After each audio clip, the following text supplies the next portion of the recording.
Definition of commando and the commando system. The term commando has two meanings in this video. The first meaning refers to the civilian militia who formed the backbone of the Boer armies and continued into the modern era. The second meaning, which evolved in World War II and afterwards, refers to the highly trained professional soldiers who operate behind enemy lines using unconventional warfare techniques. Since these are full-time soldiers engaging in specialist military operations, the second definition will not be the subject of this video. Instead, we will be focusing on the first definition, the history and use of civilians mobilized to defend their land and territory, and how this system of organization played a huge role in shaping the foundations of South African society up till the present day. What is a militia? A militia is a military force that is raised from the civilian population to supplement a regular army in an emergency.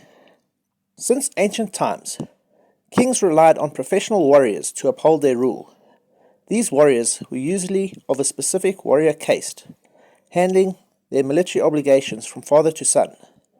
This was the case up until the Bronze Age collapse, which occurred around 1200 BC. After this collapse, which coincidentally overlaps with the period of the Iliad and the war to recover Helen of Troy, a new system slowly emerged in the lands that would one day be called Greece. After the collapse of the Bronze Age civilizations, people in Greece were very skeptical of royalty and no longer built their settlements around royal complexes, as it had hitherto been the case. Instead, the people, who all spoke a language called Greek, established over 1,000 city-states, each city technically an independent country governing its own affairs. The residents of these cities, some large, some small, were not subjects of a king, but instead citizens of their own city-state. As citizens they, the men at least, could participate in one form or another of the political decisions that the respective state took. But conversely, every citizen that could afford to was expected to equip themselves and fight as part-time soldiers should their city go to war. From this arrangement, we see the emergence of the hoplite, or hoplite, the shield-bearing, spear-carrying citizen soldiers who would leave their farms and trades behind to fight in the short, decisive campaigns that characterized ancient Greek warfare. The main result of the hoplite method was that since all men fight together in a phalanx, then all men must be equal, since it is very difficult to force a man armed with the latest weapons to do something against his will. This then is the ethos of the civilian militia, whether a Greek hoplite or the later South African commandos. This system is not without its flaws with regard to discipline, but it is the basis and indeed bedrock of Greek and modern democracy. The idea that an armed citizen must be consulted and give his consent, rather than merely being an obedient subject of an overlord. The hoplite idea would also apply to the ancient Romans until the time of Marius, when it was replaced by a long-serving professional army. This was mainly due to the citizen soldiers of Rome wanting to go home to their farms when the campaign was over, something that became increasingly difficult as the Roman state expanded and the tours of service became longer and longer. After the fall of the Roman Empire and the beginning of the Middle Ages, the distinction between who was a soldier and who was a civilian was blurred somewhat in those chaotic times. And whilst the professional knightly class of warriors would eventually come to dominate in the later Middle Ages, we do have records showing that part-time citizen soldiers still played a big role. In Viking Age Scandinavia, a free farmer was called a carl, a slave was called a thrall, and a chieftain a jarl. The distinction between a free carl and an unfree thrall was that free men in the Viking Age were expected to carry weapons. They had both a right and a duty to be armed, and there was a strong obligation on every free man to maintain the weapons needed for the defense of the land. The laws required free men to have three basic weapons: spear, shield, and sword or axe. If a man failed to attend the annual weapons inspection, or his equipment was deficient, he would be fined. As the Middle Ages passed away, the situation was reversed once more. Barons and knights gave way to divinely appointed kings with centralized professional armies and an ever-increasing monopoly on the use of force. There was, however, an exception. For whilst the European nations were experimenting with completely centralized government at home, the same could not be said for their colonies abroad. At the start of the 1600s, as European settlers began to move to Africa and America, the unique security requirements of these settlers led to a situation completely at odds with what was happening in Europe. For whilst the settlers may be loyal to their home government, they could not rely on a royal army to come and save them on their isolated farmsteads or villages.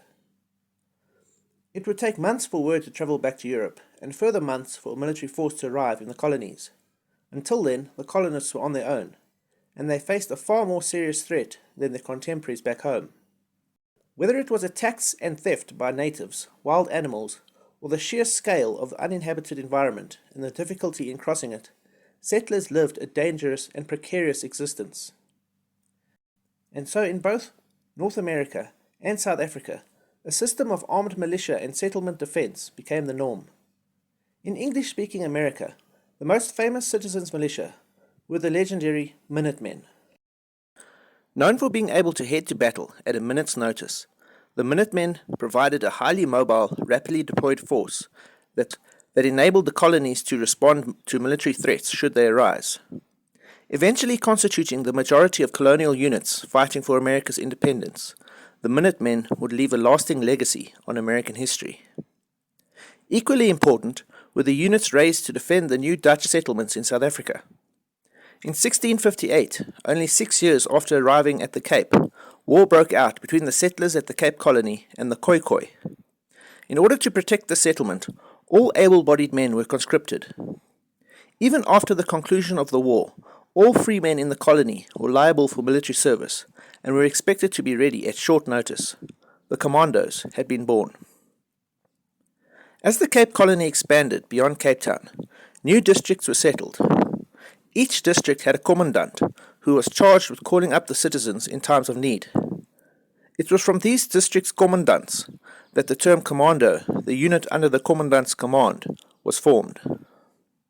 Each commando was attached to a town or district, after which it was named, such as the Swellendam Commando, which played a big role in trying to prevent the British invasion of the Cape in 1806. When the British took over control of the Cape Colony, the commando system was maintained alongside regular British Army units. This was especially necessary in the border areas where wars between the settlers and the Xhosa-speaking tribes continued for some time. For many of the Afrikaans farmers in the Cape, life under British rule was not to their liking, and so in the 1830s they decided to leave the Cape Colony and settle the interior of South Africa in a process known as the Great Trek. About 1/5 of the Cape's Afrikaner families organized themselves into large wagon companies and set out under a leader that they felt represented their interests. Since the Trek Boers were not defending any specific town, each wagon company became a military unit capable of forming a defensive wagon laager. In their wars with the native tribes of the interior, fur trackers would often organize themselves under a known fighter and trusted leader. This general would then lead the formation, known as the commando, towards a specific objective, such as a punitive raid. These mobile commandos, made up of men from many districts, fighting under a trusted general, would continue right up until the end of the Second Boer War. They fought alongside more traditionally organized commandos who were called to defend their town or district in the two Boer republics. These commandos were mainly farmers, and they would form the backbone of the armies of the two Boer republics. Only small groups of specialists like artillery were deployed by the state. It fell, therefore, to the 40,000 commandos to hold off a British invasion that would eventually number close to 500,000 men. An impossible task. Although the armies of the two Boer republics were able to inflict a number of defeats on British forces, the outcome of the conventional war was a foregone conclusion. And by the middle of the year 1900, the British Army had occupied the two capitals of the Boer republics, Bloemfontein and Pretoria, respectively. This should have signaled the end of the war, since according to the logic of the time, inability to protect one's capital from occupation meant your state had lost and should surrender. In addition, by occupying Bloemfontein, Johannesburg and Pretoria, the British had seized all the railroads and logistics of the two Boer republics. Further resistance by Boer forces should have been impossible. Yet it was because of the decentralized commando system that the Boers were able to keep on fighting for another 2 years. Most commando members had never been to either of their two capitals. The fact that the Union Jack now flew from the government buildings did not engender a sense of defeat, nor deter them from conducting a guerrilla campaign against the British forces.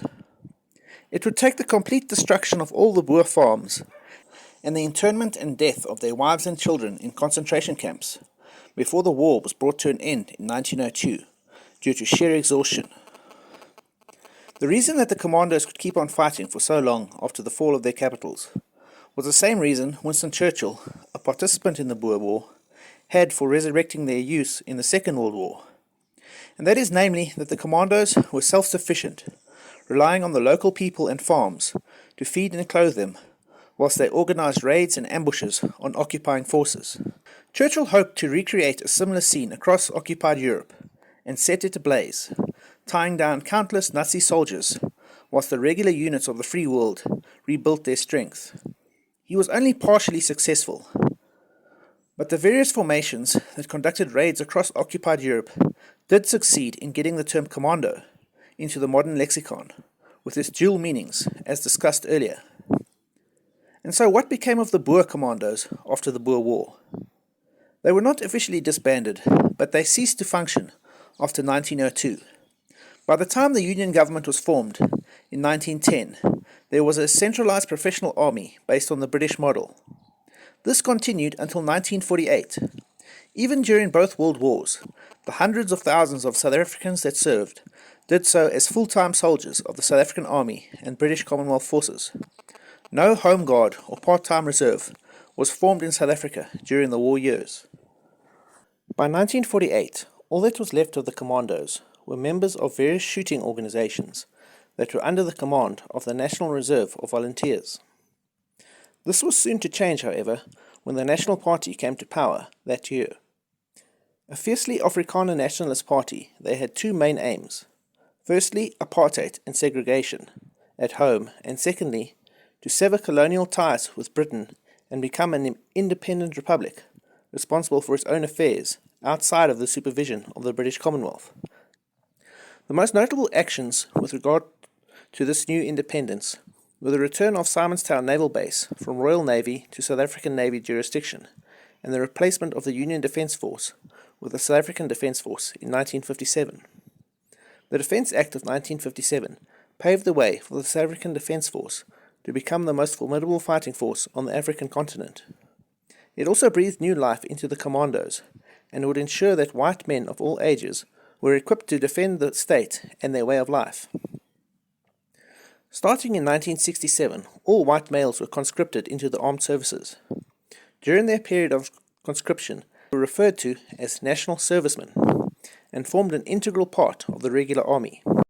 On completion of their national service, they were automatically enrolled in a citizen force regiment, and were expected to serve 3 to 4 weeks service a year, which increased as the years went by and the border war intensified. Older men who had completed their national service but were still capable, and rural men and farmers were posted to their local commando. These local commando units were organized more along militia lines than conventional regiments, and they were often deployed in support of the South African police. Their main role was rural security, protecting isolated farmsteads at a minute's notice, just like their ancestors before them. Commando units were usually referred to as area protection, a civil defense system involving the whole community. Commando members did not have military commitments outside of their own areas. They served and were responsible for the security of their own communities. Yet despite their stellar record and the fact that local commandos had assisted the South African Police Service in over 90,000 operations between 2001 and 2002, the ANC government made the decision in 2003 to completely disband the commando system, leaving farmers and farm workers defenseless and easy prey for criminals. The commando system was phased out due to the role it played in the apartheid era. The The disbandment of the commando system has been blamed for the increase in farm attacks, as there are few police resources in rural areas. Join us again next time as I take a much closer look at the commando system of the SADF, its operations, organizational structure and doctrine, and I examine if it would be possible to resurrect these rural safety units in a new democratic South Africa. So hit that subscribe button and stay tuned.